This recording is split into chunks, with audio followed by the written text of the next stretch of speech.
such a special guy he was, not only doing his job, but as a human person. I mean, he was just a super guy. He worked his way through lots of the teams and so on, but made friends everywhere he went. That's the kind of guy he was. Very sociable, always looking to get involved, and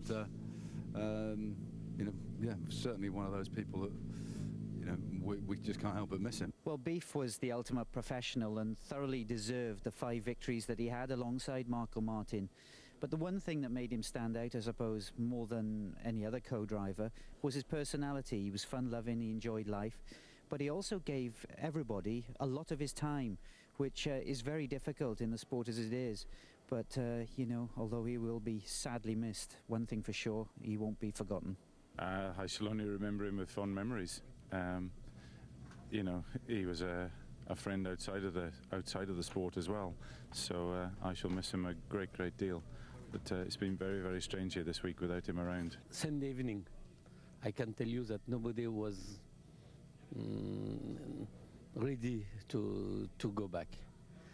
Then I phoned to Mary, Michael's wife. She's so strong that she helped me and everybody to recover. In memory of Michael, we had to come. Marco Martin, Michael Park's driver, has understandably withdrawn from this event. His place in the Peugeot team is taken by Sweden's Daniel Carlson. The WRC has returned to the island of Hokkaido in the far north of Japan. The host city is Obihiro. From here, the crews will head out to the surrounding forests to contest the 26 stages. Sebastian Loeb arrives here on the verge of clinching the Drivers' Championship. All he needs to do is finish in the top 3. Loeb's lead over second-place Petter Solberg going into Japan, 34 points. Marcus Grönholm is a further 4 points behind in third. In the Manufacturers' Championship, Citroën have opened up a gap of 20 points over Peugeot. Ford are third in front of Subaru and Mitsubishi. Both these Japanese manufacturers will be eager to come out on top in their home event. A distinctly Japanese flavour for the ceremonial start in the centre of Obihiro.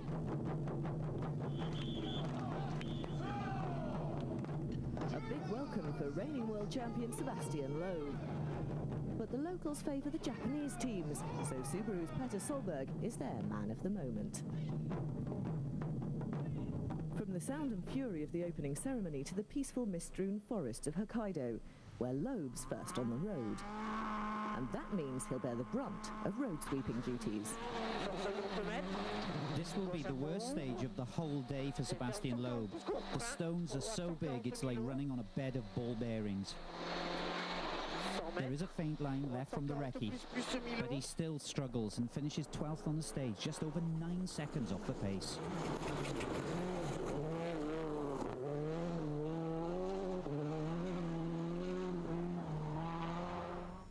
With a much better road position and the benefit of having competed twice before in Japan, Chris Atkinson has all the ingredients for a good run and makes the most of it.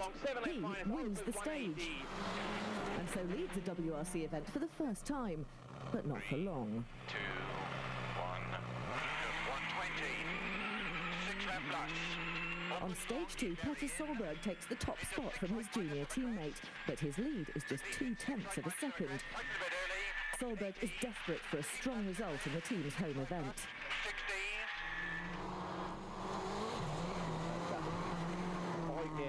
Another man eager for a strong result in Japan, Marcus Grönholm. With 2 tarmac events coming up, if Marcus wants to make his mark, he better do it here.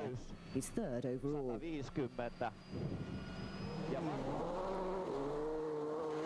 Less than a second behind him is Mikko Hirvonen, called in by Skoda as none of their regular drivers have experience here. The highest placed Mitsubishi is Harry Rovanperä. 5th overall. Like Skoda, Mitsubishi didn't enter this rally last year. Harry finished 6th for Peugeot and would like to better that, driving as he is for a Japanese manufacturer.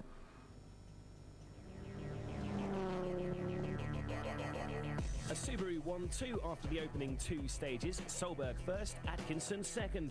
And as for Sebastian Loeb, he's down in 8th, 7.9 seconds off the lead. Stage 3 isn't just the longest of the event, it's the longest of the season, a massive 50 kilometres. And we're with Sebastian Loeb at the stage start. How much will his road position cost him here? This stage is a lot cleaner than the first stage of the event, but the roads are also much faster, so it takes a certain amount of that road cleaning out of the equation. Petter Solberg is next out. 2, 1.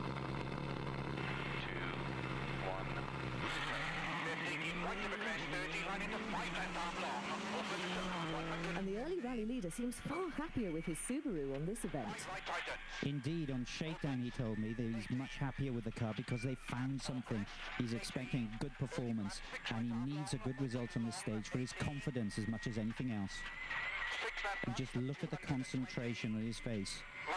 You can tell he means business.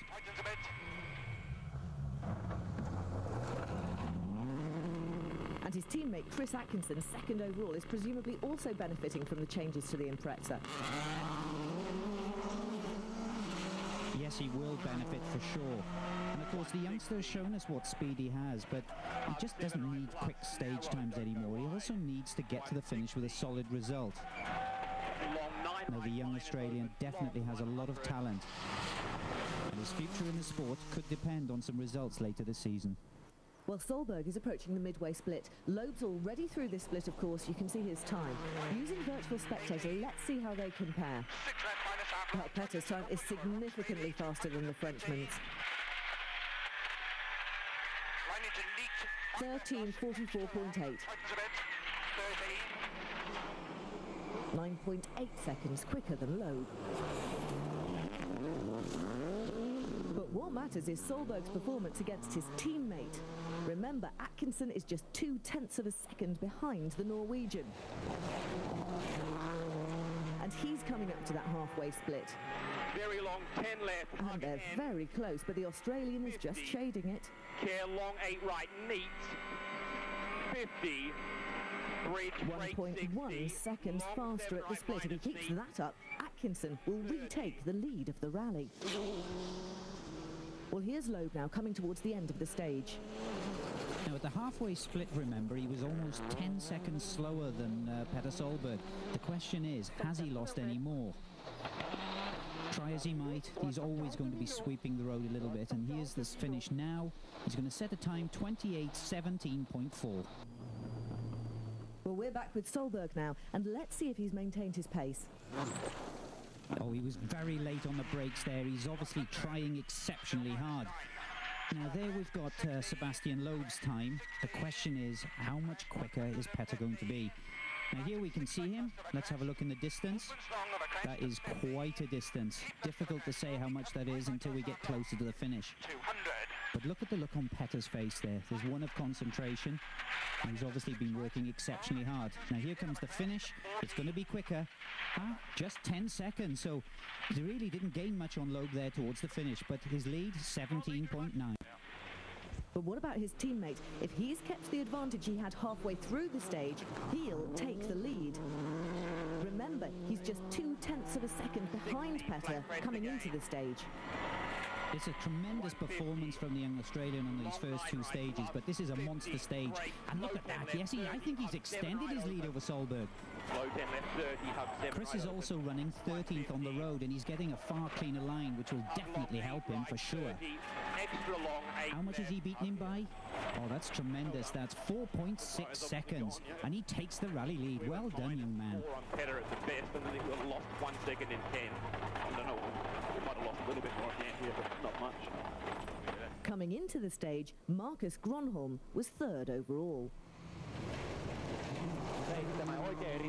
And on stage 3, he sets exactly the same time as Loeb. So he is still in it, he's still third. But he trails the rally leader by nearly 17 seconds overall.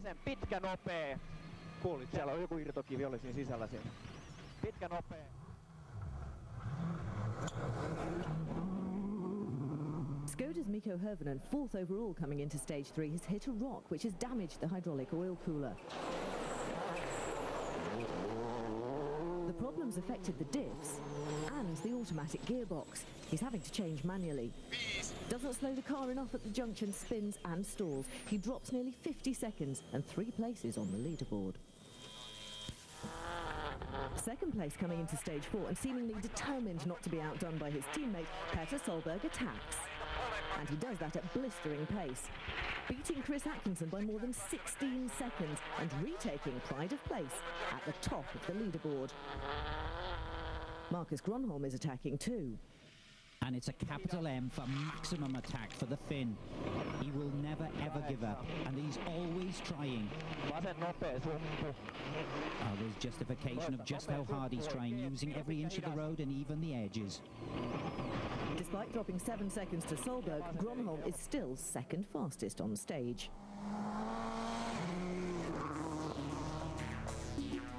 Marcus Gronholm remains in third, 6 seconds ahead of Sebastian Loeb. Harry Rovanperä is the leading Mitsubishi in 5th and Francois Duval 6th. Mikko Hirvonen lost another 2 places on stage 4. He's now 9th, and the 2 manufacturer Fords of Roman Cresta and Tony Gardemeister both out of the points. Chris, 2 stage wins, and you've led the rally, your first ever lead in a WRC event. You must be very pleased. Yeah, it's pretty cool. So hopefully we can keep it up for the remainder of the day. But we're not here to win, really. We're here to get a good result, and we'll try and just keep the same pace. With his teammate Petter Solberg leading the rally, Subaru are coming out on top in the battle of the Japanese manufacturers. Mitsubishi and Subaru have become synonymous with rallying, and for most of the local fans, they're the teams that matter. And both manufacturers are eager to put on a good show. What does it mean to the team to have so many Subaru fans here waving the flags, the T-shirts, they're really cheering you on? It makes a great difference, yeah, because you kind of see in places there's a sort of sea of blue, there's loads of enthusiasm, loads of excitement. They're very partisan, you know, they seem to be blue and yellow or red, you know, and it makes it sort of a bit of a football match feeling. I'm so impressed with our Mitsubishi fan. Last year, we are sorry we couldn't come, but this year we made it, and we are supported by such amazing fans. So our team, driver, everybody are so motivated and happy, and we receive extra energy from them. So we will make a best performance. We will show that. And on stage 5, the red tide turns, a first stage win for Mitsubishi. So some of the fans will be happy. Yes, that's right, Gigi Gali. Not nominated for points, but set to impress the team bosses on this vitally important event.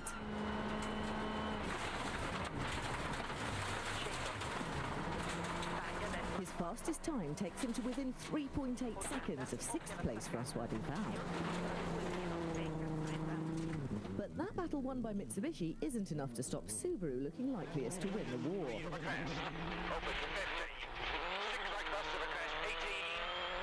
Petter Solberg still leads the rally.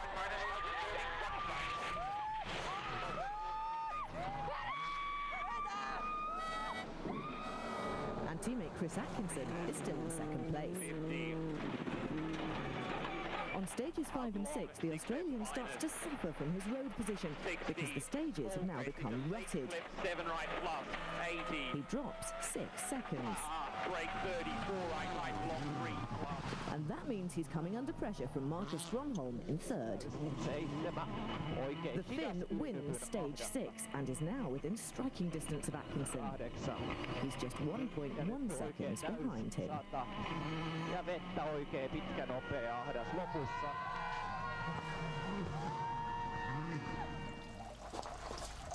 No changes in the top 6 over those 2 stages. Sebastian Loeb remains 4th, Harry Rovanperä 5th, and Francois Duval 6th. Stage 7 is a rerun through that 50-kilometre stage, the longest in the championship. And this afternoon, Sebastian Loeb has decided to push. If he gets a podium, he wins the championship here. And with that in mind, he's taken the hardest tyre choice he can get to go for maximum performance. He's more than a minute faster than on his first run through here this morning, and no one can match that. I tried to push very hard because I want to come back a bit. Marcus was going away, everybody's going away, so I had to push, and so I chose especially hard tire without any cut for this long stage. I lost again a bit time in the two first. I hope I will not lose too much in the next one, but in this one I was driving very fast and I'm happy with the time.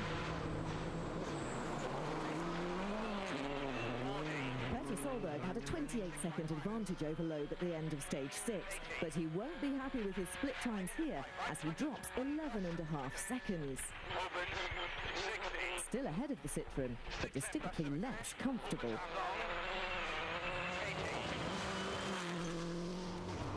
Marcus Gronholm, meanwhile, was just 10.4 seconds ahead of Loeb. So he has his work cut out to maintain his advantage. Oh, but he's already slower, and it's nearly there. Yes, he's lost his place to Loeb. He can't afford to lose too much more.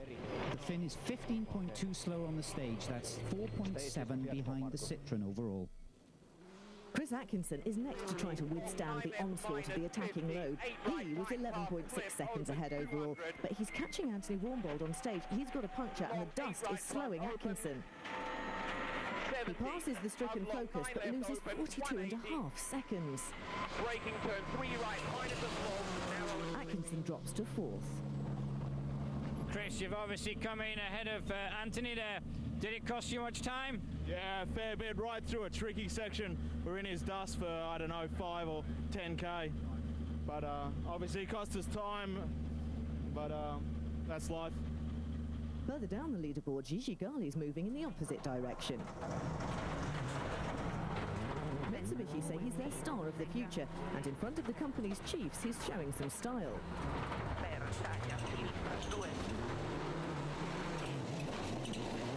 He overhauls Francois Duval to take 6th place overall. Also upwardly mobile is Ford's Roman Cresta.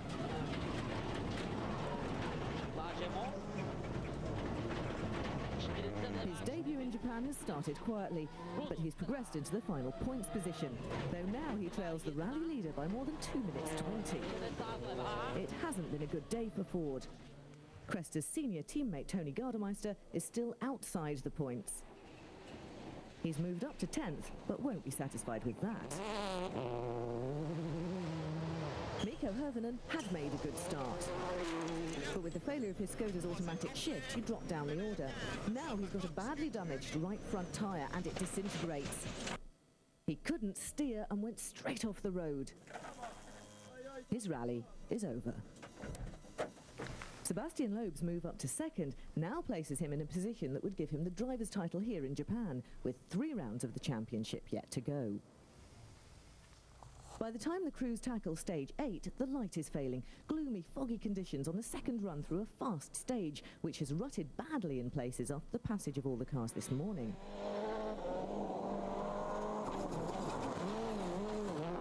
Nerve-wracking conditions, but second-placed Sebastian Loeb gets through safely. Though not as swiftly as rally leader Petter Solberg.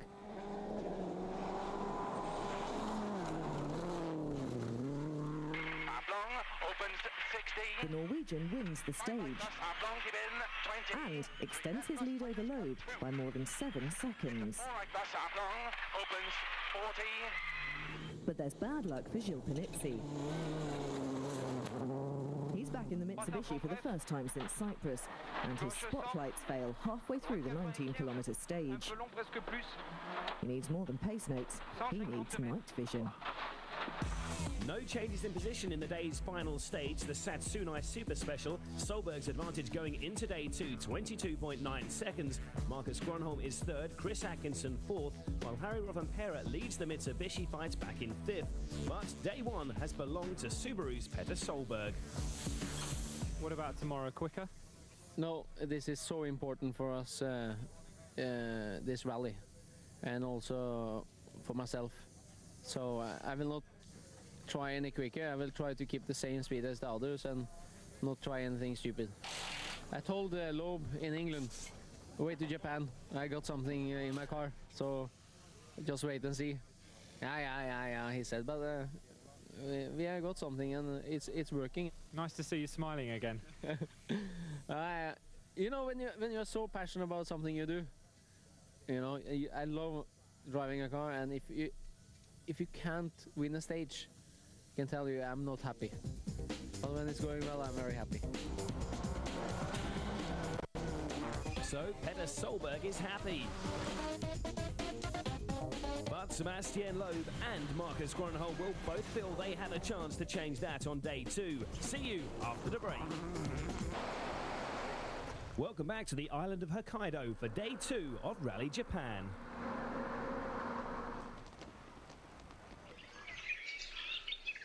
The day comprises a series of relatively short stages, the first just over 6 kilometres. Subaru's Chris Atkinson is 4th overall. He started the event very strongly and led a WRC rally for the first time in his career. He lost 2 places on the second run through the massive 50-kilometre stage, but this is still his best performance of the season.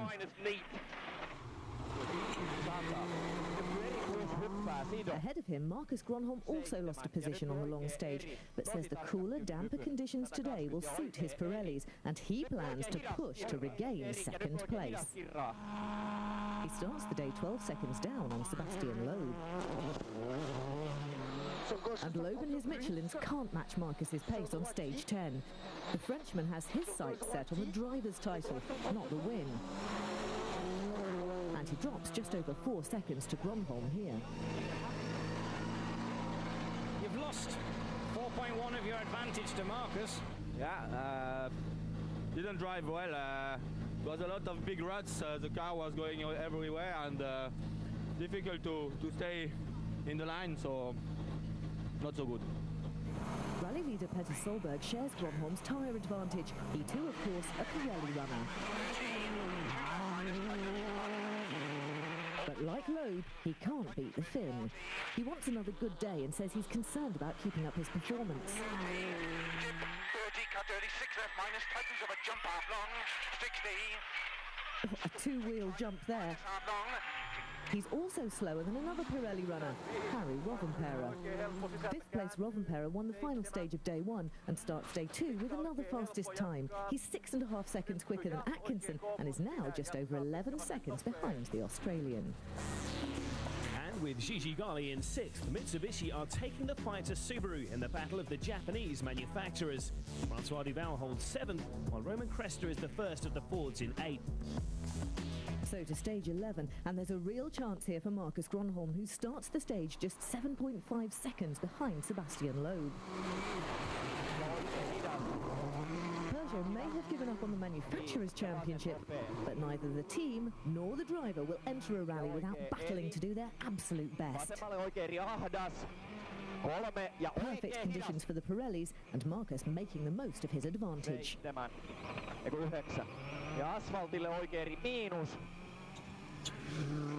So Loeb is under pressure. And he has to make sure he's less than 7.5 seconds slower than Gronholm to keep his second place.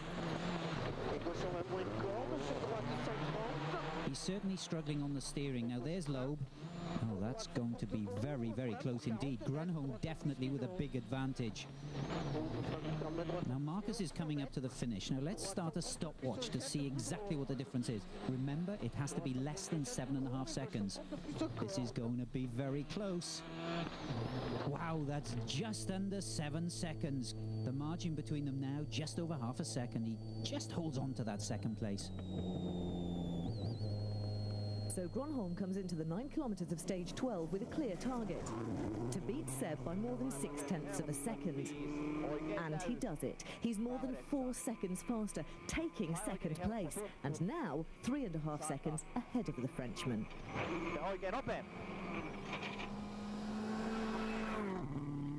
Harry Rovanperä too continues to make good progress. He's closing in on Chris Atkinson. This is the 3rd time this section of road's been used. There are deep ruts in places. Rovanperä caught in one there, and the sump guard bouncing him offline. Even so, the Mitsubishi is nearly 10.5 seconds faster than Atkinson's Subaru on stage 11. That's one to divide the passionate local fans of the two big Japanese makes. This stage is I a little bit worry about this one fast core places. There is deep ruts and I lose the line, and after that is a little bit concentrating also, but it's coming quite well, it's no problem. So on to stage 12, where Atkinson is less than a second ahead of Rovanperä overall at the start. And he can't defend his position against him. Again, he's beaten. The Subaru loses fourth place to the Mitsubishi. Atkinson now trails Rovanperä by nearly 4 seconds.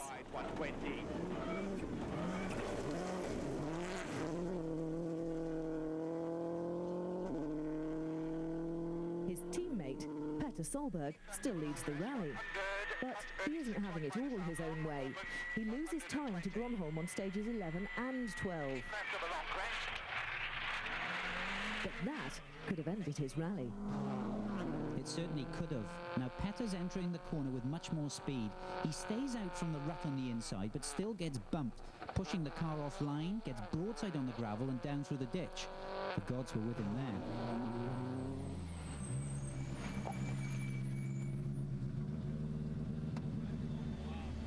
Bad one. That was a tough one. So, plenty of movement on this leaderboard. Marcus Gronholm up to second and Harry Rovanperä up to fourth, while Tony Gardemeister replaces teammate Roman Cresta in eighth. But Solberg is still the leader, his advantage 24.3 seconds. So to the final 2 stages of this loop. One of them, Rikubetsu, provides spectator viewing areas where the fans can get close to the action. Time to celebrate the WRC's second appearance in Japan. These fans share the passion for rallying with those who take part and are thoroughly enjoying seeing their favourite sport on their own shores. And for Subaru and Mitsubishi, it's fair to say that rally really has come home. Far from home and feeling far from comfortable, Sebastian Loeb is for once feeling ill at ease with his Zara. Just look at the way that Sebastian is driving. He's had to give it so much steering lock, and whenever he turns in, he has to counteract it to stop the car from sliding. There's something definitely amiss with his Zara. And he drops 21 seconds to stage winner Marcus Gronholm on stage 14. So there's work for the Citroën mechanics to do in service. They're changing the rear active anti-roll bar and the car's suspension. But the driver says that is not where the problem lies. Sebastian, you dropped a place this morning. What happened? I had a new tire, another tire choice with a new one, which was good in some stages, but in the last one it was, for me, not a good choice. I couldn't find the confidence with the car. And when I saw that Marcus was faster, I didn't want to take some risk for that. And for me, the most important is to finish third. I was fighting for the second place, but now it will be difficult, so I prefer to save my position. There's a much lighter mood in the Subaru camp, with the rally leader and last year's winner, Petter Solberg, taking time to meet his fans.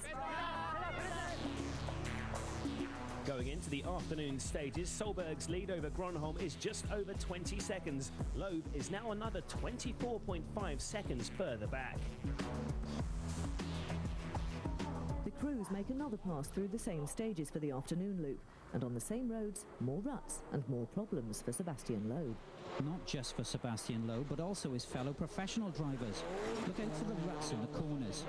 These were made by the other 75 cars in the event, which run a much narrower width of track. When these wide World Rally cars arrive for a third and even a fourth pass, these ruts are not wide enough, which makes it extremely difficult for the top World Rally cars to get around these corners, which shows when they slide wildly round the bends. Ja nyt Loikee eri tosi tarkkana yli nyt. Now here's Marcus Gronholm. The faster sections are unaffected because you're not cornering and not loading the car. But as soon as they get to some very tight corners where you load like this, just look, the car won't fit in and the back slides out of control.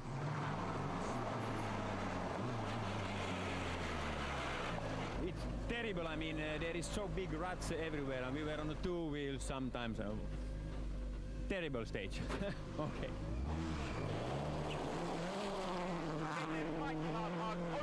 And day two has also proved more of a challenge to Chris Atkinson, from bright beginnings to an uncomfortable afternoon. With sixth place Gigi Gali piling on the pressure.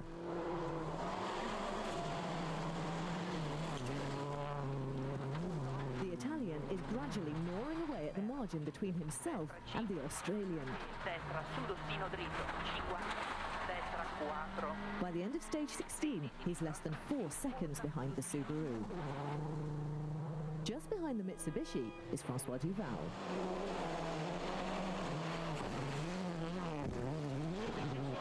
A relatively quiet event by the Belgian standards. He's been tracking Gali all day, looking threatening but making no real inroads. In line, though, for a useful couple of manufacturers' points for Citroën. And what of the news lower down the leaderboard? In 8th is Tony Gardemeister, now the highest placed Ford. He says this is the toughest event of the season. Just behind him is teammate Roman Cresta. Dangerous moments as he sought to keep his traction, but he looked secure in 9th. More than a minute back, Marco Martin's replacement, Daniel Carlson. A tough test to return to the 307 after more than 6 months out in a rally you've never done before. In 12th is the only remaining Skoda, Armin Schwartz making his first and last appearance in Japan, set as he is to retire at the end of the year. Talking of retirements, the most spectacular off of the day comes courtesy of the Production World Rally Championship and Natalie Barrett.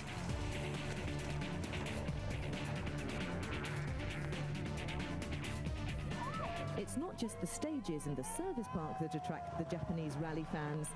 Wherever a rally car goes, the fans are sure to be. They flock to the sidelines on the road sections. Any effort is worth its while to see your rally hero in the flesh.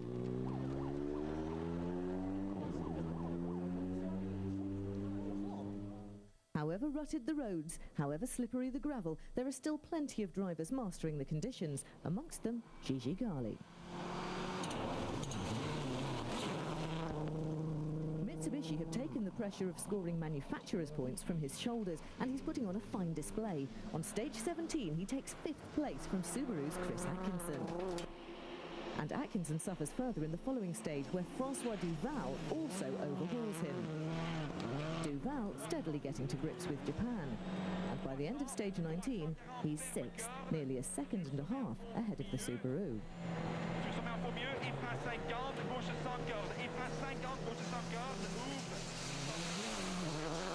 But the number 1 Subaru is still going strong. Solberg has maintained his position despite continued pressure from second-place Marcus Gronholm, and on stages 18 and 19 he beats the Finn to extend his rally lead to 25.5 seconds. My heart is beating, I will tell you. Is it beating hard because of the adrenaline or because you've had a near miss? No, not a near miss, but this was a stage I was afraid of losing too much because it's so fast and I have to take so many risks if I'm going to have a chance with a pitch on the fast. Since his last victory in Mexico, Petter Solberg has been struggling. His performances have been below his expectations, especially on the gravel events where he would expect normally to win. He's been complaining of problems with the steering, as the car wouldn't turn into the corners as he would like. For the narrow and fast roads of Rally Japan, it is vital for Petter to hold his car on the cleaner lines, which will help him carry more speed through the corners. Understeer and oversteer are characteristics of a poorly balanced rally car. Using our virtual rally car, we can demonstrate how they impact on handling. With understeer, the driver tries to turn into the corner, but the car underreacts. The driver then turns the steering wheel more and has to lift off the throttle, as the car has now moved to the outside of the corner, off the racing line and onto the loose and slippery gravel. With oversteer, the driver turns into the corner, but this time the rear wheels slide off the racing line, onto the loose gravel on the outside. The driver once again has to lift off the throttle and turns into the slide to get the car back on line. The Subaru team have adjusted the Impreza suspension geometry, and they've had to work hard in testing to overcome their steering issues. Petter Solberg's performance so far in Japan is justification of their labour over the last few months. Well, night's fallen here in Japan, and it's Petter Solberg's rivals who are facing the problems. Marcus Gronholm's 307 has lost pressure in the differentials. That means he's suffering a loss of traction and control. Hardly helpful on dark, slippery, rutted roads.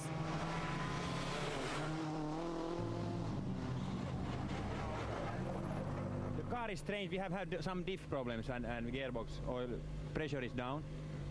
So one corner I was completely sideways and then straight into the ditch. Ah.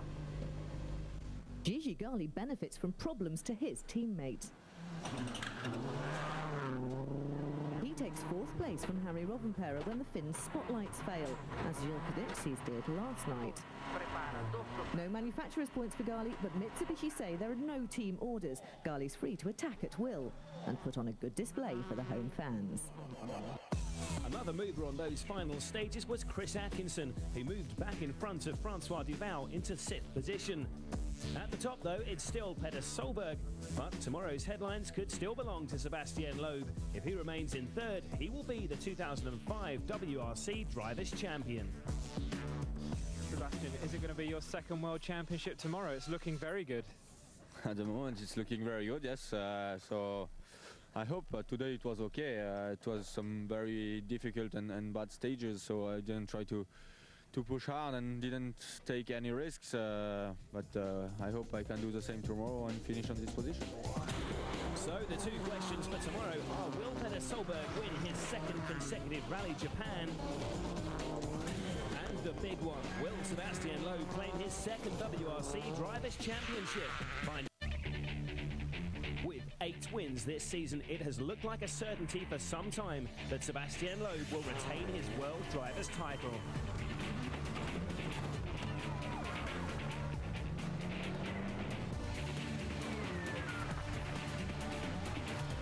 Today at the Rally Japan, it looks like his moment has finally come. He just needs to keep his 3rd position over the next 5 stages. 86 kilometres remain, and Sebastian Loeb's task is straightforward. He has to defend 3rd place, and he has a lead of 1.5 minutes over Gigi Gali in 4th.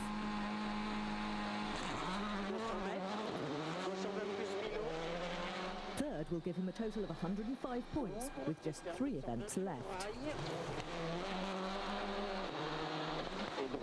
No one else could beat that. Petter Solberg can match the points tally, but he can't equal the Frenchman's number of victories this season, which would be the deciding factor if the two finished level. So Solberg and Marcus Gronholm have seen their title chances slip away. Now they're driving for pride. And 2nd place Gronholm has plenty of that. For him and Peugeot, this event will have presented an emotional challenge, coming as it does after the tragic circumstances in Wales. Professionalism and performance, their best tribute to an absent friend. Remembered by everyone involved in the WRC. 4, 3, 2, 1, 180. Line into turn cut off. For the rally leader, Solberg, Subaru's home event is without doubt the most important rally of the season. They've really had a very up and down season. They started well, but the middle part has been a disaster. And the team have worked so hard to actually turn this car around. And Petter certainly has driven exceptionally well so far. But to finish first you must finish. And it's not an easy task on these slippery and tricky stages. Mitsubishi's display in their home country has been looking good too, with Gigi Gali 4th and Harry Rovanperä here 5th.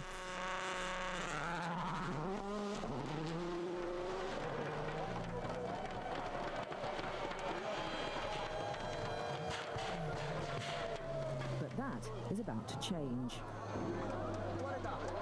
Rovanperä's Lancer has an electrical fault. There should have been some warning signals last night when for the 2nd day running a Lancer's spotlights failed. For Harry, it's costly, as he drops from 5th to 7th on stage 22.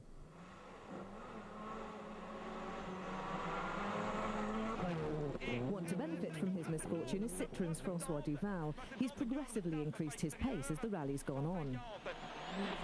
And a 3rd fastest time on stage 22 gives him enough ammunition to overhaul Rovanperä and Chris Atkinson.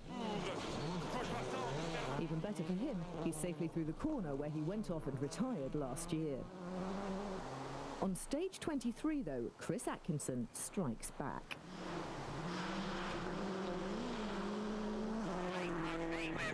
He takes his third stage win of the rally, and as well as getting back in front of Duval, is now starting to make up the ground he lost on day 2.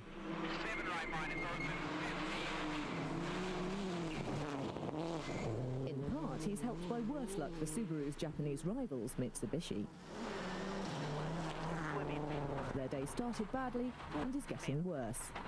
Gigi Gali, 4th overall, heading for his best ever finish. He hits a rock 10 kilometres into stage 23. The impact has broken his rear suspension and he drops 5 minutes, tumbling out of the points. Mitsubishi losing out in the battle of the Japanese marks. And on the road section, Gali admits defeat and retires from Rally Japan. Gigi, running repairs, doesn't look too good. Yeah, it's very small damage, but I cannot continue. Pity.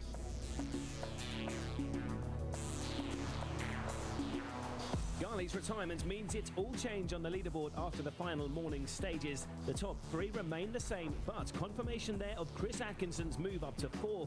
Francois Duval is in 5th and Harry Rovanpera, the leading Mitsubishi, in 6th. Ford's Tony Gardemeister and Roman Cresta make up the final scoring positions. To be honest, a bad morning for the team. This is a race. I have to accept. But leg 1, leg 2, our crew did a very good job. So I have to accept this. If I make no mistake and the car has no problem, it should be okay, and we could be world champion again this evening, so that would be very nice. The lead's 22.5 seconds. Marcus still has you under pressure. Yeah. But we're following the splits, and we had him with a few seconds on the first stage, but we backed off a little bit, we calmed it down, but no major problem. A good feeling then? Yeah. You're going to win? Yeah. No changes to the leaderboard after the 3rd run through the 2-kilometre Satsunai Super Special stage, so we head straight for the 17 kilometres of stage 25. Rally leader Petter Solberg is under a certain amount of pressure. On stage 23, Marcus Gronholm took 10 seconds out of his lead. With a margin of just 22 seconds, the Norwegian can't afford to back off. Line into 5 left, minus half long, tightens half 4. 14, cut, 4 left poster. He's hit a rock that was pulled onto the racing line by one of the earlier cars. The brake broke. See if it'll go back. I can't get out there. This is a disaster for Solberg. He's fought so hard to keep the lead on this event and has been so pleased with the improvements to the Impreza. Supervision. We hit a rock and I think we broke the steering. Petter was at the end of a very high-speed section. As he turned into the corner, suddenly there was that large rock. There was absolutely no way he could miss it at this speed. He runs over it, he breaks the suspension, smashes the brake disc, and just disappears into the forest. Petter, 900 metres into the second last stage, and the car's parked in the trees. Can you tell us how it happened? Petter finding it hard to contain his disappointment. His passion to achieve is part of what's made him great. The flip side is how very hard he finds it when he fails. And it's just as hard for his co-driver, Phil Mills. As you can see, there was a massive stone come out from the previous car into the rut, and we hit it. There was absolutely no way we could have done anything else. Broke the steering, broke the brakes. We're just a pair of passengers. There's nothing we can do. It's not what you deserve after the performance this weekend. No, that's exactly what I was feeling. You know, we have worked hard this weekend. We've done all the hard work on the first and second days. For this to happen, it's just not fair. So Marcus Gronholm, the new leader, with everyone else shifting up one place. Peugeot's Daniel Carlson now in the final point-scoring position. There is, of course, one Subaru still very much involved in Rally Japan. And as long as he can get through the final 25 kilometres safely, Chris Atkinson is in line for the first podium finish of his career, the first podium for an Australian in 13 years. He's occasionally appeared reckless, often seemed unlucky, but here in Japan, he's driven with maturity as well as pace. Ahead, in second, Sebastian Loeb heads towards his own landmark, a second successive driver's title. This has been an unusual rally for Sebastian Loeb, as it was a rally where he never really looked like winning. But from the outset, all he needed was a podium. And he drove with a lot of common sense, especially when conditions were rough yesterday. And he certainly had problems with his Zara, which is most unusual where the car has worked so well over the last few months. Of course, finishing was all he needed to do today, and that's exactly what he's done. Well done, guys. The world champions again.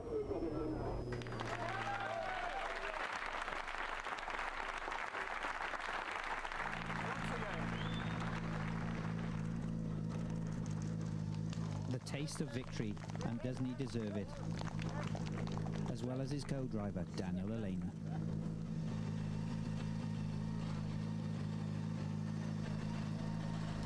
I was a lot under pressure because of this title, and I had to drive for the third place. Now it's done, so I'm really happy. Yeah. And how does it feel, a second championship, back-to-back world champion? It feels very good. I think if Marcus arrives now, we will have both 2 titles and both 18 victories, so it will be a good battle in the future. And here he is, heading for his 18th victory. The new rally leader, Marcus Gronholm. It has been a very difficult week for Marcus and the rest of the Peugeot team after the trauma and tragedy of the Wales Rally GB. While this victory will never replace their special teammate Michael Park, it is a sign that they have dug deep to achieve what they thought was not achievable when they arrived here. A victory in memory of Michael Park.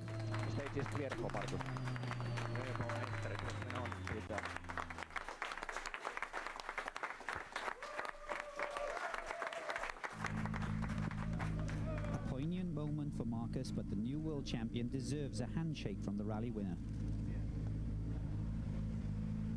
It's nice after what happened in Wales to be, so it's for him this victory. We are very happy for that. For his team, this victory will feel strange when emotions are still strong after GB. Bittersweetness indeed. Here's confirmation of that unlikely Gronholm victory. His winning margin over 1 minute and 20 seconds. But it's Loeb's second place that is of most significance here. The 8 points he earns making him World Drivers' Champion for the second year running.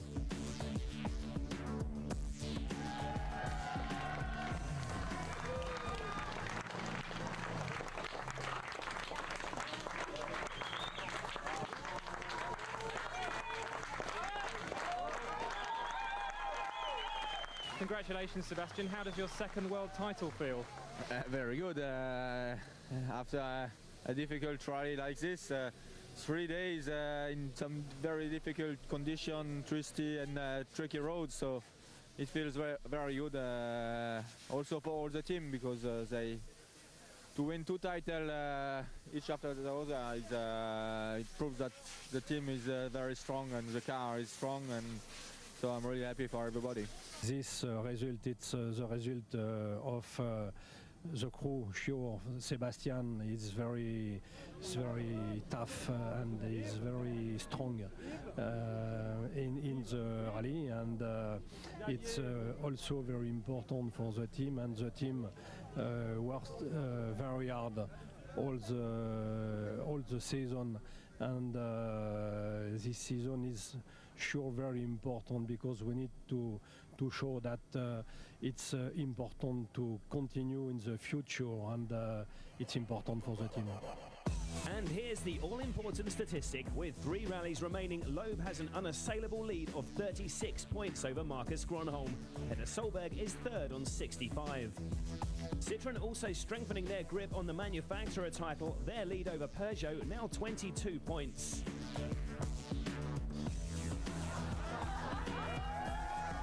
Moments to savour for Marcus Gronholm and, of course, Sebastian Loeb, who has proved himself to be the undoubted champion of 2005.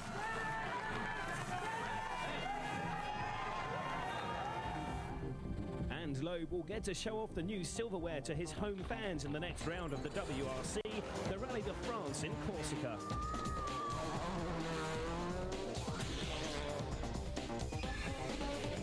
To get all the latest WRC news, go to the official website at WRC.com. But for now, we'll leave you with some memories of Rally Japan.